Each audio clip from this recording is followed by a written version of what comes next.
Hi guys, Zach here with another Command & Conquer regular video. In this video is a casted game on the map Hurtgen Forest.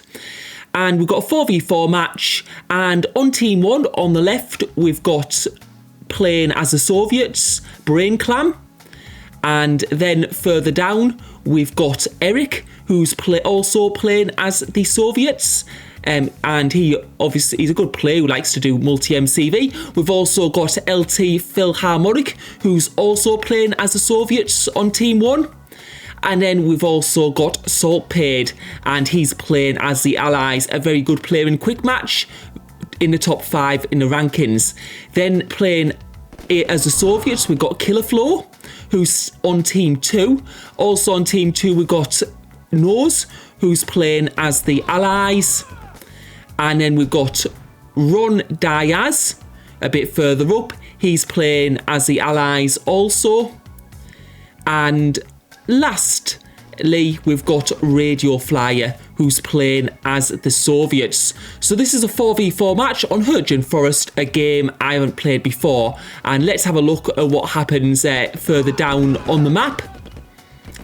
And we've got Killerflow, who's doing an early infantry rush at the bottom of the forest. But then we can see Saltpaid also doing infantry, and Nose doing infantry. And Saltpaid is going from the top. Now we can see how close Nose's base and Killerflow's base are to each other. So they'll sort of like be able to work together in defence. And they've gone to the middle to collect those gems straight away. And Saltpaid isn't going to be able to get that ore refinery down, and now Saltpaid needs to defend because we've got Killerflow coming from the bottom with quite a few troops.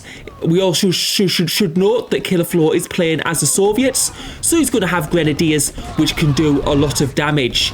Although you do need to be careful, you can see Killerflow spreading them out, and that's so the grenadiers don't kill each other when they die, because sometimes the bombs blow up and you can have a whole load of them die all at once.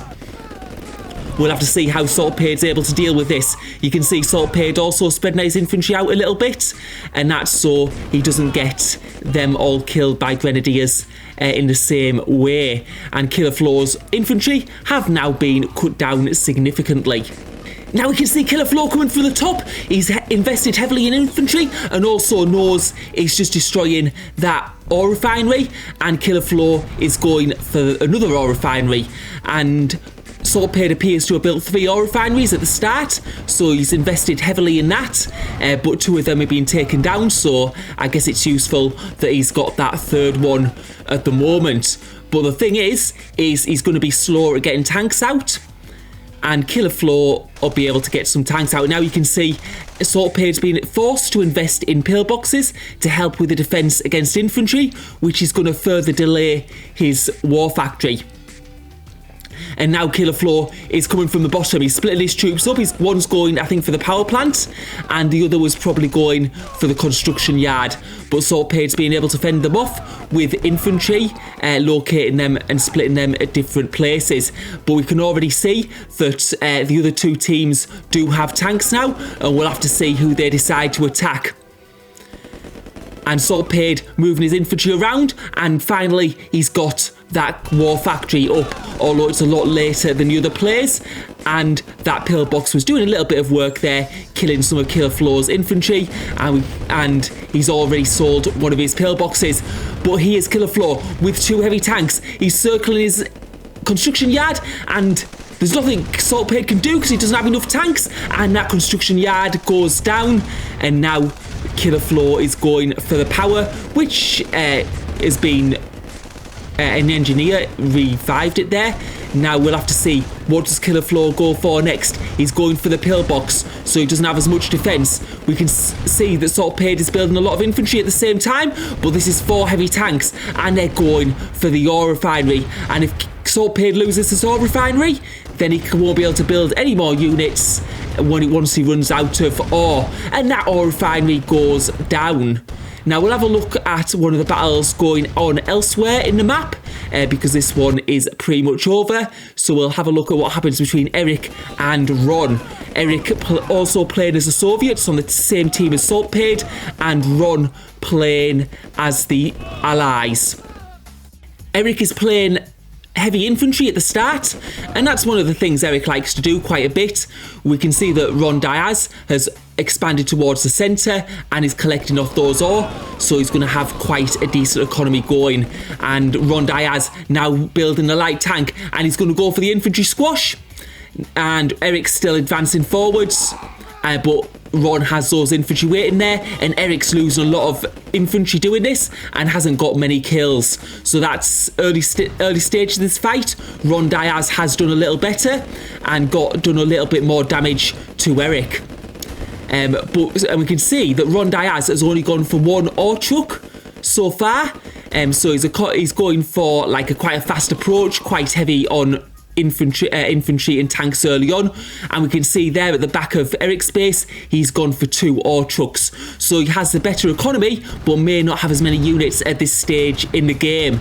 And now Eric's building heavy tanks, but he's a bit outnumbered and he's going to have to pull back. We can see there he's got the double war factory, and now he's building a service depot to build MCVs, because Eric loves to go at a multi-MCV, but this might not be a good time, and Eric's forced to build more heavy tanks and it's not looking too good. And now he's got the flame tower out, and we can see that flame tower doing loads of damage to the infantry, and now Eric seems to be back in it. So I think that flame tower has really done Eric well, and he builds another one as well, and it's doing a lot of damage. Those light tanks of course have very low HP, and 2 of them are almost dead, and now Eric has equal heavy tanks to Ron's light tanks.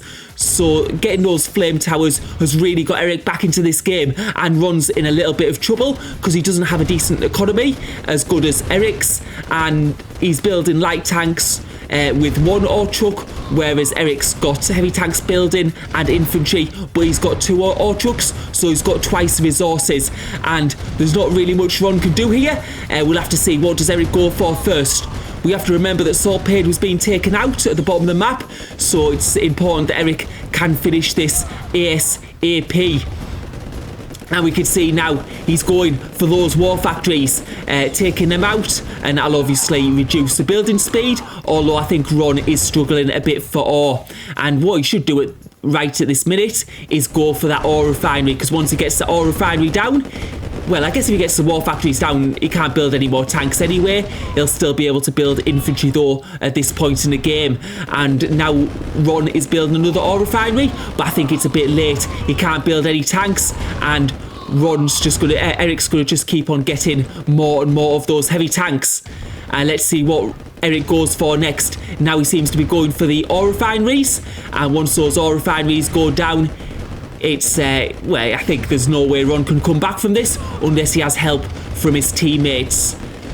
And we can see Eric bringing in a load of heavy tanks, and this is a good substantial force, and there's no way Ron's going to be able to hold against this. And now that barracks is going down, and next will be the power plant, and I think Ron is on his last building. And we can see that down, and as soon as he puts it on red health, we can see he's stopped, because if you look to the left, he's got some engineers. So is Ron going to sell this building, or the engineers going to capture it? And they capture it, and that means Ron is now out of the game, but Eric's got an extra MCV, so a good move from Eric there. Now we're going to have a look at Nose. While Killer Flo and Eric and Ron were fighting, Nose was fighting Philharmonic, who's playing as the Soviets and on Team 1, the same team as Saltpade and Eric. And what we can see at the moment is that Nose is doing a little bit of a light tank attack, but we can see that Philharmonic has enough to defend here, and Nose is on the retreat. Nose did put a bit of early pressure on Saltpade, so he probably didn't have as much as he would usually have for his first assault on the base, and Philharmonic has been able to defend that.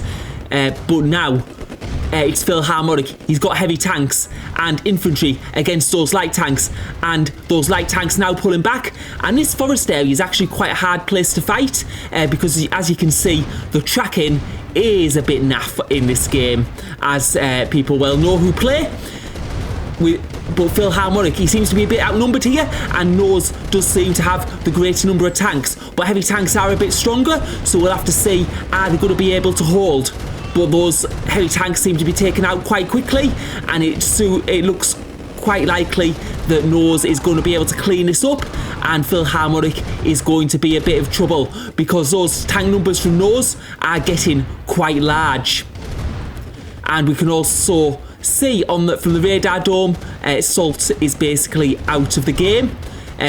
Right, so those Pink's tanks now are very, very low. He's only got 2 left, and now he's on the retreat. He's trying to pull back, or is he? He's going again. I think he's just trying to like buy time at the moment. He knows that Nose has got a lot more tanks than him, and if he sort of retreats back to his base, he's going to be taken out. But it doesn't look like it's going to be long now before those pink tanks are taken out, and Saltpade's last building is going down. Now Nose is bringing his light tanks up. There's a lot of light tanks there. Will he go for the ore truck? Yes, he does. Well, he was going for it then. We can see that Philharmonic's got a Tesla coil, but that won't be enough. Even though Tesla coils are really strong against light tanks, just one Tesla coil won't be enough, and it's taken down because Tesla coils do have low HP. And we can see that Phil is selling up, and he is out of the game. So now Salt and Phil are out of Team 1, but Ron is also out on Team 2 because he's just been his construction yard has just been captured by Eric, and we'll have to see what strategies they go for. And Nose is bringing his light tanks into Eric's base, and Eric's bringing his heavy tanks into Nose's base. One thing to notice though is that Nose's base is a lot more compact. His buildings are very close together, whereas Eric's got more buildings and they're more spread out. So it might be quite an even fight because Nose has got a little bit of a head start. But we can see Brain Clam, Eric's ally, coming down the map, and he's helping defend Eric's base. So good teamwork there from his teammate. But we can see also that Killer Flow is attacking the other side, another part of Eric's base, and Nose has brought his tanks back to defend. We'll have to see, is this going to be enough to defend his base? But Brain Clam also destroying some of his buildings at the top, and he's losing his war factories. He's lost his construction yard. He's not going to be able to build any more tanks, but he does have a lot of tanks on this map, and it's imperative that they're able to take out this last ore refinery to get Nose out of the game, because that is a lot of tanks that Nose has got at the moment. And it's going to go down, and Nose is out of the game, but we can see that he's done a lot of damage to Eric's tanks. And now Radio Flyer is going for an attack on Brain Clam because Brain Clam was helping his ally further down, and now he's gone for an attack on his base. We'll have to see what. So Radio Flyer with lots of infantry, and the problem with the infantry is they do so much damage against buildings. We can see that Brain Clam and Eric are working together to take out Killer Flow, and Killer Flow's tanks are going towards Brain Clam's base. We'll have to see how this goes. Are they going to be able to defeat Brain Clam and then take out Eric before his base goes down? Because we can see all the Killer Flow's doing is streaming tanks towards the enemy's base, and this is a tactic that he does quite a bit, but Eric now going just for the base attack, and we can see Killer Flow going for Eric's base. So this is a base race. We'll have to see who's going to be able to win this, and Eric building the extra MCV, and he's trying to take it away. That's probably quite a good tactic to do here. Now, let's see what's going to happen here, because there's not too many buildings left. I think Killer Flow has a greater number of tanks, but Eric's got less buildings to destroy. He's going for the ore refinery now. So 3 buildings left. We can see that Killer Flow is now going for the construction yard. That's going to mean that he's not going to be able to build any more buildings, and also going for the radar dome. But Killer Flow now only has 2 buildings left. So what else is Killer Flow going to be able to destroy? We can still see that... and Killer Flow is dead. But we can see there's a war factory and 2 barracks left. There's still an ore refinery, and he's still got a large power plant. But we've got Radio Flyer still in this game, and he seems to be going on the offensive. Is there anything that Eric can do here? He's got a lot of infantry. He hasn't got too many tanks though. And let's see what we can do against Radio Flyer. Now, Radio Flyer is using a mix of tanks and missile launchers, and the thing about missile launchers is they do a lot of damage against infantry. And we can just see there, Eric's tank's been taken out. He's also got rocket soldiers, which do a lot of damage against tanks also. And it seems there was nothing Eric could do in the end. Radio Flyer just had too much of a large army for Eric to be able to do anything. He's lost his ore refinery. He's not going to be able to build any more units. You can see him taking that construction, that MCV away, but what can he do? He hasn't got the funds to do anything, and he's sold up, and that is good game. So thank you for watching. Hope you enjoyed the video.